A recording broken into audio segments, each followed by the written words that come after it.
जय हिंद दोस्तों, स्वागत करता हूं आज की इस वीडियो में। अगर आप इस बार इंटर का एग्जाम देने वाले हो और 1 फरवरी को आपका भी बायोलॉजी का पेपर है तो यह वीडियो रामबाण साबित होने वाला है। इस वीडियो में आपको हम 70 क्वेश्चन बतलाएंगे, वही क्वेश्चन जो आपके एग्जाम में हर बार पूछा जाता है और आपको रट के ही जाना है। ठीक है, हर हाल में आपको रट के ही जाना है। तो चलिए वीडियो को शुरू करते हैं। चलिए आज का पहला प्रश्न देखिए, और आपको वीडियो अच्छा लगता है तो लाइक करना है और चैनल पर नहीं तो सब्सक्राइब कर लीजिएगा। पहला क्वेश्चन है आपका, आवृतबीजी पौधे के भ्रूणपोष में गुणसूत्र की सूत्रगुणिता क्या होती है? हर बार एग्जाम में क्वेश्चन आता है।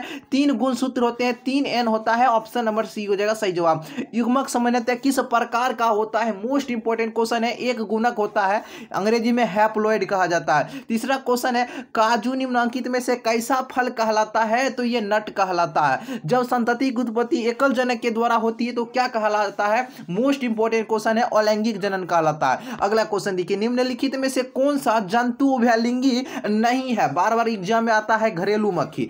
स्त्री दल चक्र बना होता है, स्टिग्मा स्टाइल उपयुक्त में से सभी आपका राइट आंसर हो जाएगा। भ्रूण पोष वाले बीजों को क्या कहा जाता है? मोस्ट वीवीआई क्वेश्चन है, एंडोस्पर्मिक कहा जाता है। अगुणित भ्रूण पोष निम्नलिखित में से किसकी विशेषता है? अनावृत बीजी की यह विशेषता होता है। याद रखिएगा। 9 नंबर क्वेश्चन देखिए क्या है, किस फल का बीज चोल खाया जाता है? उसका नाम है जायफल, लीची, शरीफा। सही जवाब ऑप्शन नंबर आपका डी हो जाएगा। एनीमोफिली नामक परागण किसके द्वारा होता है? हवा के द्वारा होता है। और एंटोमोफिली नामक परागण कीट के द्वारा होता है। याद रखिएगा दोस्त। अगला क्वेश्चन देखिए आपका क्या है। क्वेश्चन पूछा जा रहा है, एक स्वस्थ महिला के पूरे जीवन काल में उत्पन्न कुल अंडों की संख्या कितनी होती है? 400 होती है। अगर वीडियो आपको अच्छा लग रहा है तो प्लीज आप सभी स्टूडेंट लाइक कर दीजिए और चैनल पर नहीं तो जल्दी से दोस्त सब्सक्राइब कर लीजिए। और आपका 11 बजे से लाइव क्लास भी स्टार्ट होने वाला है। 200 क्वेश्चन लेकर आ रहे हैं बायोलॉजी का, वही क्वेश्चन जो आपके एग्जाम में बार बार आता है। ठीक है, तो चैनल को सब्सक्राइब कर लीजिएगा। ठीक है, और वायरल क्वेश्चन कहां पर मिलेगा? टेलीग्राम पर मिलेगा, जो इस चैनल का नाम है NKK ऑफिशियल 3M। ये चैनल को पहले सब्सक्राइब कर लीजिए और टेलीग्राम पर जाकर सर्च मारिए, ग्रुप आ जाएगा, ज्वाइन हो जाइएगा। ठीक है, देखिए 12 नंबर क्वेश्चन है, परिपक्व शुक्राणुओं के शीर्ष पर एक टोपिनुमा संरचना पाई जाती है, उसे क्या कहा जाता है? एक्रोसोम कहा जाता है। सर्टोली कोशिकाएं पाई जाती है दोस्त, ये ब्रिसन में पाया जाता है। काफी ज्यादा इंपॉर्टेंट क्वेश्चन है। ग्राफियन फोलिकल पाए जाते हैं, मादा मानव के अंडाशय में पाए जाते हैं। गैमीट निर्माण को क्या कहा जाता है? गैमीटोजेनेसिस कहा जाता है, गैमीटोजेनेसिस। जनसंख्या अधिक होने से प्रति व्यक्ति की आय कम हो जाएगी। आय या आय कर लीजिएगा, प्रति व्यक्ति की आय ज्यादा हो जाएगी। आपका सही जवाब हो जाएगा, प्रति व्यक्ति की आय कम हो जाएगी। इस आयु को आय कर लीजिए। ठीक है, बढ़ रही मानव भ्रूण का पहला संकेत क्या है? स्टेथोस्कोप द्वारा हृदय ध्वनि को सुनकर। जो डॉक्टर स्टेथोस्कोप लगाते हैं ना, वही। आपका एक संकर संकरण का जीनोटाइप अनुपात क्या होता है? मोस्ट इंपोर्टेंट क्वेश्चन है। 1:2:1 होता है और फिनोटाइप अनुपात 3:1 होता है। याद रखिएगा। अगला क्वेश्चन देखिए, क्वेश्चन पूछा जा रहा है, एक ही स्थान पर उपस्थित रहने वाले जीन जिनके विभिन्न अभिव्यक्ति को क्या कहलाते हैं? बहुअलील कहलाते हैं। द्विसंकर क्रॉस का फिनोटाइप अनुपात क्या होता है? 9:3:3:1 होता है। अगला है, F2 संतति की बाह्य लक्षण अनुपात अपूर्ण प्रभाविता की स्थिति में क्या होता है? तो ये होता है आपका 1:2:1 होता है। मेंडल के नियम का इनमें से अपवाद कौन है? सहलगनता आपका हो जाएगा राइट आंसर। अगला, डाउन सिंड्रोम में गुणसूत्र की संख्या कितनी होती है? इसमें आपका 47 होता है।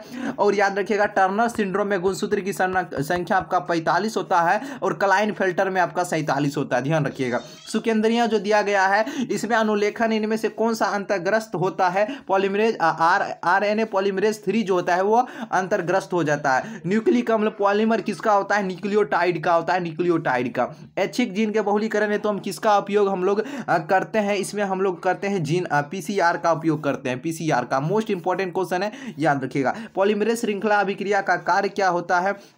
DNA का पुनरावर्तीकरण करना। RNA के पैरीमिडीन में क्या पाया जाता है? तो RNA के पैरीमिडीन में पाया जाता है यूरासिल और साइटोसिन पाया जाता है, यूरासिल और साइटोसिन। ठीक है, और DNA के पैरीमिडीन में पूछेगा तो थायमिन और साइटोसिन। याद रखिएगा।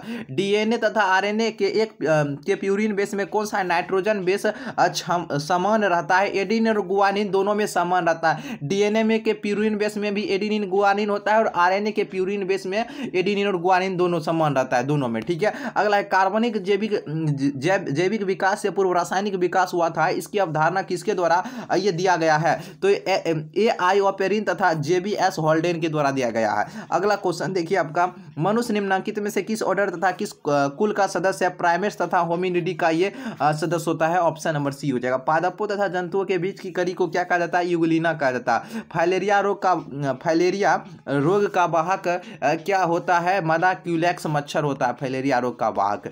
अगला क्वेश्चन देखिए, इनमें से कौन सी बीमारी प्रतिऊर्जक के द्वारा उत्पन्न होती है? उस बीमारी का नाम क्या है? तो दोस्त उस बीमारी का नाम है हेजुअर। ट्रिपल एंटीबम टीका का उपयोग नहीं होता है, तो ये होता है टाइफाइड के लिए नहीं करते हैं। एड्स होता है तो ये विषाणु के, एड्स किसके द्वारा होता है दोस्त? ये विषाणु के द्वारा होता है। एड्स किसके द्वारा होता है?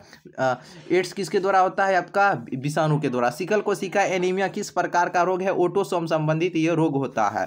अगला क्वेश्चन देखिए, रिट्रो विषाणु निम्नलिखित में से किस बीमारी का ये रोग जनक होता है?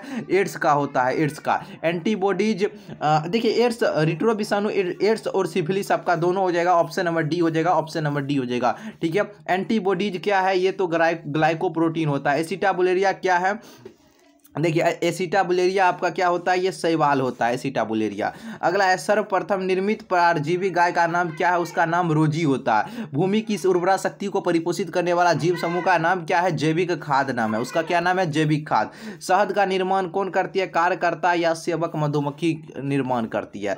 सिल्क धागे में कौन सा प्रोटीन पाया जाता है? फ्रीब्रोइन प्रोटीन पाया जाता है। निम्न में से कौन सी बीमारी मुर्गियों में दोस्त होती है? तो देखिए हैजा, बर्ड फ्लू, रानीखेत, ये सभी मुर्गियों में होने वाली बीमारी होती है। मृदा में नाइट्रोजन स्थिरीकरण है तो हम किसका प्रयोग करते हैं?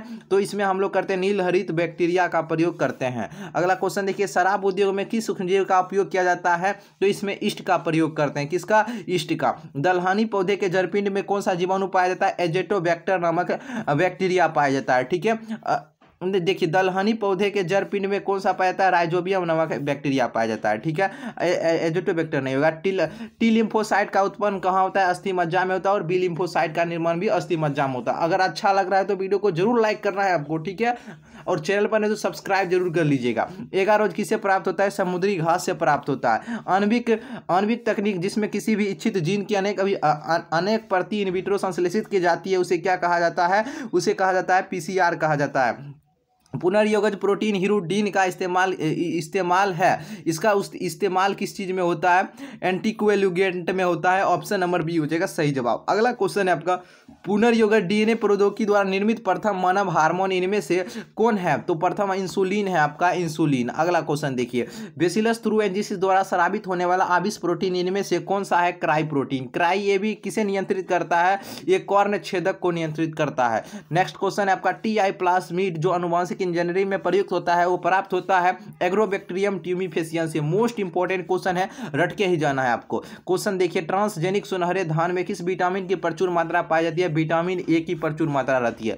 चरम समुदाय किस क्षेत्र में पाया जाता है? ये पाया जाता है संतुलित क्षेत्र में पाया जाता है। पौधे जो जलीय वातावरण में नहीं पाए जाते हैं वह है, उसका नाम है बबूल। यहाँ लिखा हुआ है बबूल, ठीक है दोस्त, बबूल। टिड्डा क्या है? प्राथमिक उपभोक्ता होता है टिड्डा। एक पारिस्थितिक तंत्र में हरे पौधे क्या कहलाते हैं? उत्पादक कहलाते हैं। जल धारण क्षमता अधिकतम किसमें होता है? मिट्टी कले में होता है। कले में होता है। किसमें होता है? कले में होता है। जैव रिएक्टर अनुकूलतम परिस्थिति में क्या निर्माण होता है? उत्पाद जीव माध्यम। यहाँ पर थोड़ा क्वेश्चन आपको ब्लर दिख रहा होगा, लेकिन हम आप बोल दे रहे हैं, समझ अच्छे से ध्यान में रखिएगा। गेंडा अभ्यारण्य कहाँ अवस्थित है? ये असम में है। निम्नलिखित में से कौन संकटग्रस्त स्पीसीज है? अमरबेल, लैंटेना और नेफेंथिस, ये सभी आपका संकटग्रस्त स्पीसीज होता है। रेड डाटा बुक में सम्मिलित है विलुप्त हो रहे पौधे की सूची, दुर्लभ प्रजातियों की सूची, आपत्तिग्रस्त प्राणियों की सूची। इनमें से सभी आपका सही जवाब है। काजीरंगा राष्ट्रीय उद्यान किसके लिए ये विख्यात है? काजीरंगा राष्ट्रीय उद्यान किसके लिए विख्यात है बताइए? तो काजीरंगा है आपका गेंडा के लिए विख्यात है। इनमें से कौन ग्रीन हाउस गैस है? तो देखिए मीथेन, कार्बन डाइऑक्साइड, क्लोरोफ्लोरोकार्बन, ये सभी आपका ग्रीन हाउस गैस हैं। साधारणतः कितने तीव्रता की ध्वनि मानव सहन कर सकता है? 20 से 30 डेसिबल की ध्वनि को। प्रकाश रासायनिक धुंध में निम्नलिखित में से क्या नहीं पाया जाता है? इसमें PAN नहीं रहता है। ऑप्शन नंबर ए आपका सही जवाब होगा, ठीक है। इन सभी प्रश्न को आपको अच्छे तरीके से याद कर लेना। इसका PDF आपको टेलीग्राम पर दे देंगे और आपको 11 बजे से, ठीक है ना दोस्त, 11 बजे से लाइव लाइव क्लास चलेगा बायोलॉजी का, ठीक है, और उसमें आपको हम 200 क्वेश्चन करवाने वाले हैं। वही क्वेश्चन करवाते हैं जो आपके एग्जाम में 99% आने की पूरी ज़्यादा संभावना है, ठीक है। तो आप सभी स्टूडेंट लाइव क्लास में जरूर उपस्थित रहिएगा और बहुत ही मजा आता है, ठीक है। तो आज के लिए इतना ही, फिर मिलते हैं हम लोग नए वीडियो में। वीडियो देखने के लिए बहुत बहुत धन्यवाद।